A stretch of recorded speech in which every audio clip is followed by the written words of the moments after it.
Hi everybody, it's Nicole from Flower Hill Farm, and today's video is all about the dahlias that I plan on growing in 2020. So a lot of these dahlias I ordered last year. Actually, all of them were ordered last year. Some were ordered midsummer last year. I kind of started to get itchy about what was going on for this year. So I want to go through all of the different varieties that I'm growing and the ones that I grew already, and then the new ones that I'm adding to the fields this year.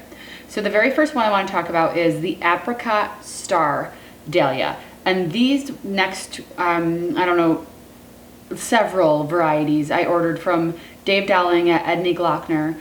They are coming to me in bundles of 25. So it'll be 25 clumps of tubers, and you can separate them when they come in. So I have 25 of each of the following varieties. So Apricot Star. This is a cactus dahlia. These always had they add a lot of texture to your bouquets. It has an apricot color, obviously, with the name Apricot Star, but you can also see some yellow in the center. The bloom here is about 6 inches wide, and they grow about 48 inches tall, so you'll definitely want to add some support for these. You want to add support for all of your dahlias. They do get top heavy. I did not support them last year, and I did find a lot of the side shoots. They were toppling to the ground. So you always want to support your dahlias. I'll be using some floral netting this year to support mine. This next one is called Breakout. This is considered a dinner plate dahlia. Oh, it's so gorgeous. It gives off a watermelon vibe with these delicate pinky orange hue colors, 8 to 10 inches wide. So dinner plates, anything over 8 inches. It's definitely a focal point flower. It's absolutely gorgeous. It's often referred to as Cafe au Lait's sister. So Cafe au Lait is obviously, with the sweetheart the last couple of years in the dahlia world, a huge favorite for weddings and stuff like that. So this is considered her sister. So it's got a little bit more of a pinky hue. It's absolutely gorgeous. This next one is called Creme de Cognac. Cognac. I don't know how to say that. So this is an especially unique bloom with many different colors happening at once. You can see here that it's got some yellows. It's got a peach hue, and then underneath it's got almost like a burgundy red. It's a 4-inch bloom. The undersides are just this gorgeous purplish red color. I'm really excited about that. So this next one is called the French CANCAN, and this is a decorative dahlia that is getting a lot of attention right now. It's got beautiful colors, and I can see this one being like a super popular one this fall. It's kind of similar, you know, in the variations with the creme de cognac. But this one's just a little bit different. It's more of a water lily type vibe with the looseness of the petals. But I definitely think these are going to be standouts this fall. So this next one is called La Recoleta. This is a deep blood red dahlia. And it's on the smaller side at about 4 inches. But it's so red that it almost looks black. There are some varieties of red that are really bright and some are really dark. And this is a deeper dark black one, but as you can see here, some of them, it depends on the lighting, they can look real red with that black center. This is one of those flowers that would be a great contrast pop-out flower in a bridal bouquet. So this next one is called Labyrinth, and this is one that I've had my eye on for a while. I literally suck in my breath when I see it. It's an over-the-top romantic dinner plate dahlia. It's the perfect blend of apricot and peach and pink and a raspberry color. This would be just absolutely beautiful, and I'm told that they sell out quickly because they're such a high demand flower, almost like the Cafe au Lait. This next one is called Love of My Life Dahlia, and when you first hear that name you think it's going to be some romantic white or pink or something like that, but no, this is like an orangey toned dahlia, and this is another one that's going to be shining in late summer and early fall. I can definitely see using it a lot in arrangements. I'm hoping that florists are going to want to grab it from me. I've heard that dahlias are a difficult flower for florists to have shipped in. They're delicate and they have a very short vase life when compared to other flowers. They're like a 4 to 7 day vase life depending on the dahlia. So I'm really hoping that my main goal here is to market these to the florists in the area. This next one, it just takes my breath away. So romantic. It's called SHILOH Noelle. This is a giant pale lavender flower. I think it's my favorite. Every time it comes up on the screen, you know, because you forget what these look like. You forget what the varieties look like. So as I'm Googling and I'm looking around, every time I Google Shiloh Noelle, I go, oh, I'm so excited for this flower. I cannot wait to grow this flower and just stick my face in it. I don't know if you guys are flower people like I am, where you need to stick your face in a flower in order to take it all in. That is what I need to do. Even though dahlias don't have a scent. Dahlias do not smell delicious like a peony, but I still stick my face in every dahlia that I grow. Oh, by the way, the Shiloh Noelle is 10 inches wide, so that's like my face. Amazing. SNEEUSTORM. It's like snowstorm, but SNEEUSTORM. It's spelled a little differently. This is a 4.5-inch white beauty. I wanted to add a couple of white dahlias to the mix. I really wanted a pure white one to offer, and to me, this is a crisp snow white, and I really, really like it. I'm excited to have it available this upcoming season. Here's another one, totally tangerine. This is a single dahlia variety, the only one that I'm growing this year. I like the flirtiness of the middle. It almost reminds me of a cone flower, but with that delicateness of the dahlia. I thought it would be a great accent flower. It's also on the smaller side. This next one is called ZSAZSA. We all know Zsa Zsa Gabor. Well, ZSAZSA is another gorgeous orange flower. It's a decorative dahlia. It's also about 4 inches wide, and I thought it would be a great addition for the fall. I'm really into the oranges this year. I got a lot of orange varieties. You know why? Because this last year in 2019, all of the dahlias that I grew were purpley pink and white. Purple, pink, white, and I had a couple of reds in there, but they were a variegated red and white dahlia. And come fall, when the dahlias are exploding and I have more than I can handle, nobody wants a pinky purple dahlia in the fall. Everyone's looking for the stuff that goes with the sunflowers, the deeper colors. So I wanted to make sure that I added a lot of those in this year, just so people would actually want what I was growing. Because last year when I was putting purple and white dahlias into a pumpkin arrangement, I don't really think that set off that fall vibe that everyone's ready for come late August, early September. So those are all the ones that I got from Edney Glockner. So that's 275 total. I did have another to make it an even 300, but I got a notice from Dave that they sold out. It was the Baraka, and that was like a, I can't remember, but I think it was like a darker purple color Baraka. Anyway, so they were out of Baraka, and I ended up not getting that one. So these next ones, this next series that I'm talking about, I got from Eden Brothers. So this first series is called Bridal Bouquet. So these 10 tubers were the first ones that I bought over the summer. I was in a hotel room. We had just arrived in Florida. I was missing my garden, something fierce. So I hit the website and I hit it hard. That's when I ordered hundreds of peonies, and I also started this dahlia collection. The problem with ordering a mixed bag of dahlias is that they don't always tell you exactly what's in it. And that's the case with this bridal bouquet collection. It was a set of 10 tubers, and it was in a bunch of different things. They didn't say what you possibly could be getting in them. But I really don't care as long as they're pretty, and according to these pictures, they're all pretty. They're all dinner plate varieties, which again means at least 8 inches wide. So they're all focal flowers, but clearly, according to this picture, when you put them together, they make a gorgeous bouquet. It's stunning, so I'm so happy about these. This next one is also one of those focal flowers that just takes your breath away when you see it. Every time it comes up in my Google, the PENHILL watermelon. So the PENHILL watermelon was another spontaneous purchase from a hotel room in Florida. These are considered a decorative variety, but they're also a bit spiky and fun, and they add a lot of texture. At about 10 inches, they're also considered a dinner plate. So more BREAKOUT. So before I ordered from Edney, I also ordered 2 clumps of the BREAKOUT tubers, and I already spoke about earlier in the video. Just to give you an idea of the price difference between when you buy it wholesale. So for these 2 BREAKOUT tubers that I bought from Eden Brothers, I think I paid $14.95 for the 2 clumps of tubers. So when I ordered from Edney as a wholesaler, I paid less than $2 a tuber. So that means I would have gotten 7 at least, or maybe 8 tuber clumps for the same price that I paid for 2.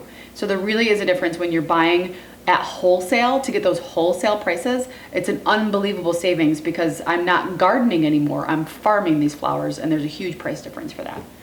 Okay. So this next set I ordered from Swan Island Dahlias, and this was another spontaneous purchase. I did pay more than I should have for these. They are more of a retail tuber price, but I couldn't help it. I fell in love, and I wanted to support. They're a local business, or not a local business. They're a small business that started just the way everybody else does when they start farming, and I wanted to show some support for them. So this was from Swan Island Dahlias, and I got 3 clumps of each of the following. Black satin, so this is similar to the La Recoleta, but it's got more black, I feel like, than that one. It's even more a darker red than that one. This pom-pom, though, is black in the center, and it fades to red as you move outwards. Customers say it looks great with anything in the vase, so I'm excited to see it, and I feel like it would look really gorgeous alongside a lot of those orangey ones that I have. You know, ugh, I can't wait. I'm looking forward to pairing it up with several varieties. So this next one's called Bride to Be. This is another white variety, but to me, this is a more milky white. It's not as stark as the earlier white, the SNEEUSTORM. So this is one that it's just goes with everything. It's so pretty. It's almost a little yellow in the middle, but it's definitely that beautiful like white that you just dream about when you're putting a bouquet together. I'm so excited. Also, this bloom resembles a water lily, and it's about 4 inches in size. CHILSON'S Pride. This is my first pink dahlia. This is the one that I'm just kind of obsessing over right now. Let me find the picture of it so I know what I'm talking about.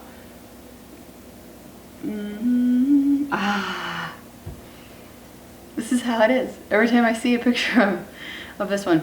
So it's very soft and almost fluffy looking. Oh, it reminds me of a bloomin' onion. You know, the bloomin' onions that you get when you go to the restaurant?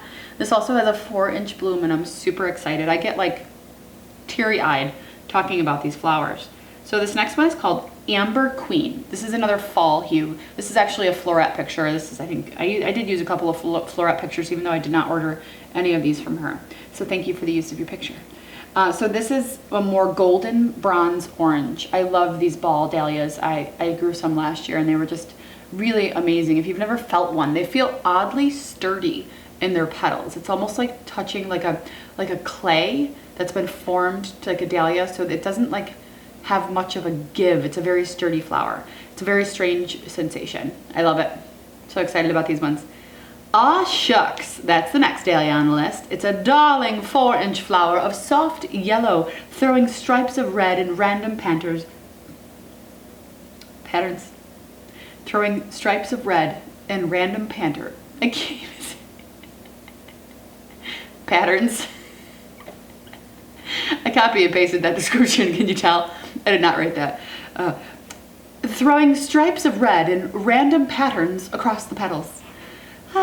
This next one's called Daydreamer. This is one of the flowers I chose with a yellow and apricot tone. It's actually so soft and romantic. It's just equally as romantic as like the Labyrinth or something like that, but it's smaller. It's very dreamy. It's only 4 inches. All That Jazz. All That Jazz. Oh, All That Jazz is fantastic. Check this out. It's got, oh, no, that's not it. Come on. This is a color unlike anything else we've grown right here so far at Flower Hill Farm. All That Jazz has a base color of golden yellow, and it blends to the rose red. Each petal has like a deep red rose hue to it, and it's unusual and beautiful, and I can't wait. I'm so excited. I'm so excited about all of this. But the weirdest thing about this dahlia that I've been reading about is that it will change color with the weather conditions. So it could be a little darker or a little lighter, so you never know what you're gonna get. It just depends on your weather conditions. The last trio that I'm getting from Swan Island is Diva. This one, just beautiful. She's been on my list to grow for a while now. This is a deep purple lady. She's 4 inches wide with a unique structure. The petals all come to a point at the end. I think there was a couple other ones with that, but it's just a little different. They have all different shapes at the bottom. So I grew up purple last year, and it was just too vibrant. It didn't photograph well. It was so beautiful to the eye, but when I went to take a photo of it, it just wasn't translating no matter what I did to the camera. It just wasn't coming out the purple that I knew that it was, that I could see with my eye. It was more magenta, and it just wasn't translating well on film.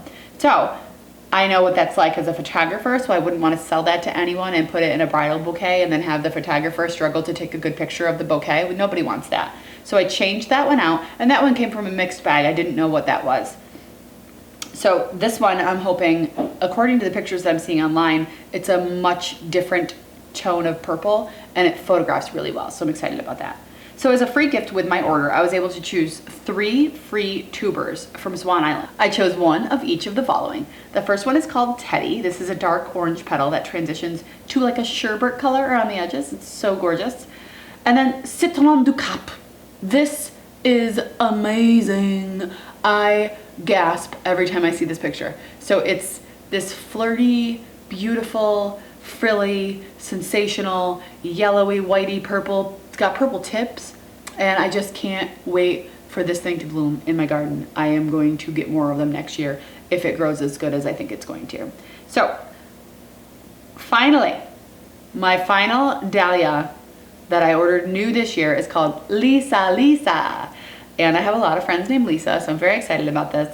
So this blooms white, but it's got lavender. Beautiful, you can see it. I can't wait to grow this and give it to every one of my friends named Lisa. I got a text message. It's my papa. Okay. Okay, now on to my basement dahlias. So these are the ones that I grew last year, and I'm saving the tubers to grow again. So dahlias are not hardy in our zone. We're in 4B, so we need to dig them up every year and then store them in the basement. And it's not always easy to store. My husband just walked outside. So these include the ball variety HILLCREST Suffusions. So this was absolutely beautiful. That was one of my most prolific dahlias that I grew last year. I used them in so many bouquets and I gave so many of them away. They were just absolutely stuffing. I'm hungry. They were absolutely stunning. So I also grew a few cactus blends. So I ordered a mixed bag of dahlia. My husband just started his vehicle, so that the puppies are barking.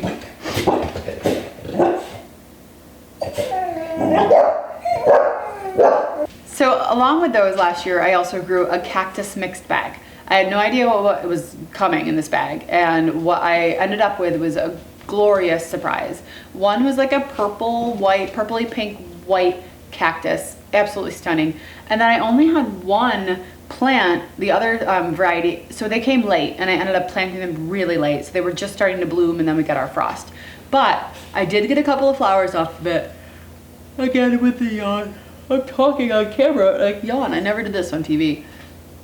So it was the purple, but the middle had this lime green chartreuse hue, and it was absolutely gorgeous. So I'm really excited that I'm saving those tubers, and I'm hopefully gonna be able to plant them again. Hopefully they'll make it a couple more months in the box. So there was also a red and white variety that came in a mixed bag along with that medium magenta purple that I was talking about earlier, and the one that was difficult to photograph. Those are the same varieties that I'll be also growing this year. I saved the tubers. We'll see if they make it. I already did lose a couple of the purple and chartreuse ones. They were not big enough. They didn't grow to their potential, so they were really small. So they shriveled up pretty quickly after we harvested them in the fall. So the new ones are expected to ship to me in April, even though I can't plant them until June, so whatever. Well, you know what? Late May. But I also wanted to see if I could try starting them a little earlier.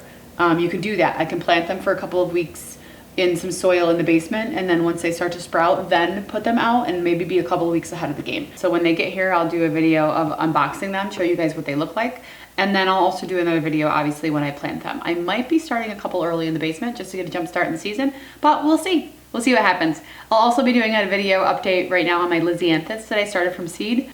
Spoiler alert, my germination rate on my Lisianthus is not so great. It's only day 15, so I'm holding out a little bit more hope that things are going to be doing better, and I've been spraying the top because some of the pellets are not dissolving. I do have some that are germinated and are growing healthily and very well and look great, but still was hoping for a better germination rate. At this point, I think I only have about 25 plants, so out of 200 that I planted. So not so great. So we will be bringing you an update on that. I also planted a whole bunch of my vegetable seeds today. I'm super excited about that, mostly hot peppers and cauliflower and some artichokes and some asparagus. So those are things that I'm really excited about, and I will be bringing you updates. So thank you very much for joining me for this video, and we'll see you in the next one.